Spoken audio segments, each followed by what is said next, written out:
આપણે વાતાવરણથી બહાર નીકળી ગયા, વાતાવરણથી રોકેટ બહાર નીકળી ગયો એટલે જે ટ્રેડિંગ હતું, જે સીડ હતું, એ સીડને અત્યારે તમને ચંદ્રયાન પૂરેપૂરું દેખાઈ રહ્યું છે. ઉપરથી લેન્ડર છે, તેના પગ પર તમને દેખાય છે અને નીચે છે એ પ્રપલ્શન મોડ્યુલ છે. 220 seconds past. ये सोलर पैनल देखा है altitude is 100 અને આ તમને દેખાય છે કેવી વેલોસિટી છે અને ક્યાં આપણે પહોંચ્યા છીએ જે seconds of its operation. The L110 stage carries the rocket up to 175.5 kilometers altitude and imparts a relative velocity of 4.1. 242 second થાય છે. આપણે 970 સેકન્ડ સુધી જવાનું છે. સાંભળજો.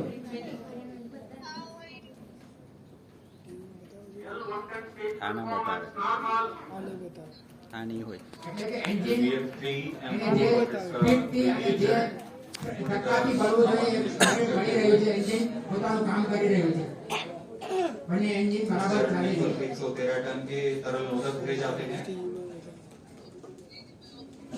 ટોટલ એમાં 110 ટન 110 થી 120 ટન જેટલું ફ્યુઅલ છે એ બધું ખતમ થાય ત્યાં સુધી એ એન્જિન ચાલુ રહેશે. આ તમને ટાઈમ અને એલ્ટિટ્યુડ જે નીચેની લાઈન છે હાઈટ બતાવે છે અને ઉપરની લાઈન જે સફેદ છે એ તમને ટાઈમ અને વેલોસિટી કેટલી વેલોસિટી પર પહોંચી છે.